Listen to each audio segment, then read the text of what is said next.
Oi pessoal, meu nome é Natália Alcântara, eu sou nutricionista, especialista em nutrição vegetariana e hoje a gente vai falar sobre um tema que ele é bastante importante no processo de transição para o vegetarianismo, que são os rótulos.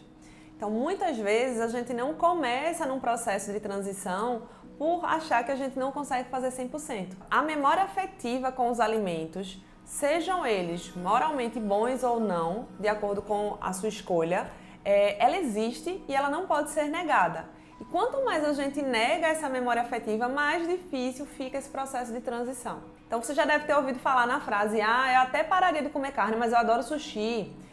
Eu nem como tanto frango ou peixe, mas ovo eu não consigo parar de comer. Ou então eu adoro café com leite. Então essas são frases muito comuns que acabam se tornando barreiras para o processo de transição. Então, se você acha que faz sentido para você reduzir o consumo de alimentos de origem animal, o primeiro passo é pensar quais são os alimentos mais fáceis que eu consigo não consumir. Então, sei lá, se é carne vermelha, se é frango, se é peixe, se é leite, se é queijo. E escolhe qual deles são os mais fáceis de reduzir o consumo. Esse é o primeiro passo. O segundo passo é pensar, desses alimentos que eu gosto, existe uma versão vegetariana que é satisfatória para mim? Então, por exemplo, eu adoro coxinha de galinha. Será que uma coxinha de jaca, ela é boa o suficiente no sentido de paladar, tá, gente? Eu não tô falando na questão moral, eu não tô falando do que deveria e não deveria ser, se os animais deveriam ou não deveriam morrer. Na minha opinião, nenhum animal deveria morrer para sustentar os seres humanos. Porém, a gente vive hoje numa sociedade que ela é uma sociedade carnista e que o abate de animais para consumo é permitido. Então, para que eu possa conscientizar o maior número de pessoas e que eu possa envolver e mostrar para essas pessoas que é possível, é muito mais fácil dessa forma que eu estou tentando mostrar para vocês. Então, o segundo ponto é, será que nos alimentos de origem vegetal eu consigo encontrar algo que vai ser uma comida conforto para mim? Então, nesse caso, como eu falei, a coxinha de jaca, ou então um bife de soja que se pareceria com a carne. Será que quando eu consumo esses alimentos, eu vou ter uma memória afetiva também boa? Outro ponto é incluir mais alimentos na alimentação. Quando a gente come carne, a gente é muito limitado ao consumo de carne, frango e peixe. E aí muita gente se pergunta, mas meu Deus, você vai parar de comer carne, vai comer o quê? A gente vai comer tudo, com exceção de carne, frango, peixe, ovo, leite e derivados. Mas existe uma variedade enorme de alimentos na Terra que vão muito além da carne, frango e peixe. Aí quando você pensa, quando você consome carne, frango e peixe, você varia mais alimentos além desses? Então a resposta seria não, porque a gente sempre está acostumado a consumir esses alimentos de origem animal. Quando a gente expande os nossos horizontes e começa a consumir mais leguminosas, mais cereais, mais raízes, mais frutas, com certeza a nossa variedade alimentar vai ser muito maior. Então a ideia é ressignificar os alimentos e não pensar, meu Deus, eu não estou consumindo isso, eu não posso consumir esse alimento. Não é isso. É dar oportunidade para novos sabores e novos alimentos, como eu falei. Um ponto muito comum que as pessoas costumam falar é, se eu não consigo fazer 100%, eu não faço.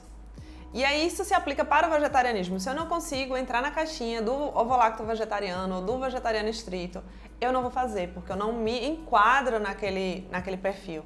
E na verdade o caminho não é esse. Qualquer movimento que você faça, ele vai ser suficiente e vai ser satisfatório para o seu momento. Então eu vou dar um exemplo aqui para vocês. Então imagina que você está nesse processo de transição e aí você está lá tomando sorvete com um amigo e ele te pergunta, esse sorvete é vegano? E aí você vai dizer, não.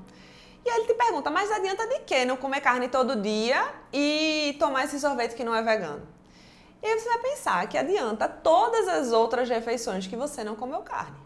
Então isso é suficiente, gente. Acaba que a gente se apega ao que a gente não faz e não ao que a gente faz. E muito por não entrar numa caixinha, por não entrar no rótulo, por não querer dar satisfação muitas vezes também, porque acontece que as pessoas começam a cobrar a gente quando a gente assume que é vegetariano. E aí essa cobrança gera uma pressão que a gente tenta se enquadrar e quando não consegue se enquadrar, gera esse conflito. Então talvez carregar esse rótulo nesse processo de transição não seja a melhor forma, a forma mais leve para você conhecer um pouco do vegetarianismo. Então, claro que a nomenclatura ela pode ser útil sim. Então, imagina aí que quando você vai num restaurante, imagina que para fortalecer até a causa é legal que a gente se denomine, que se a gente identifique com o vegetarianismo. mas que nem sempre esses rótulos eles vão ajudar no processo. A ideia do rótulo é muito mais aproximar e acolher do que afastar. Então, quando isso fizer com que você se afaste dessa causa, ou seja, se eu não consigo me enquadrar, eu não vou fazer nada, talvez esse não seja o caminho. Existem muitos mitos em relação à nutrição vegetariana e, por ignorância, as pessoas começam a questionar várias coisas quando você resolve parar de comer carne. Pessoas que não se importavam com o que você consumia, não se importavam se você consumia quantidade de proteínas suficiente, começam a lhe questionar. Na minha opinião, pode ser muito também porque é um passo que aquela pessoa queria dar e não consegue dar.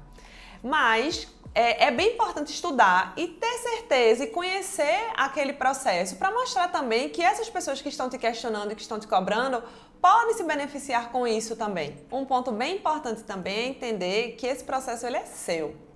Que muitas vezes a gente tem uma clareza que faz sentido pra gente e acaba que leva a algumas discussões que as pessoas começam a questionar e a gente começa a querer mostrar para essas pessoas a nossa verdade, mas é entender que é nossa verdade, que o outro tem a sua verdade e que se não for no sentido de acolher, de mostrar que é possível, às vezes não vale nem a pena entrar numa discussão. Então, se o outro come carne, é o direito dele. E se você não quer comer, também é um direito seu que precisa ser respeitado. Então é isso, gente. Esse vídeo é um vídeo muito importante para qualquer momento que você esteja no seu processo, até porque as recaídas, elas vão acontecer. Então, por mais que você esteja convicto que você não gostaria de comer carne, que aquilo ali não faz sentido para você, pode acontecer de em algum momento você se sentir tentado a comer aquele alimento, de você consumir aquele alimento. E isso não vai invalidar completamente o seu processo. É muito comum a pessoa escolher ser vegetariana e se por acaso ela não consegue se organizar da melhor forma ou então consome algum alimento de origem animal, aquilo é suficiente para que ela desista do processo, o que na verdade não é. É simplesmente esquece o que passou e vamos retomar. Lembra quando a gente falou da definição do veganismo? Dentro do possível e do praticável é excluir a crueldade animal. Então, do possível e do praticável dentro da sua rotina naquele momento. Então, se você gostou desse vídeo, curte aqui, compartilha com quem possa gostar também. Segue a gente aqui no canal e até o próximo vídeo.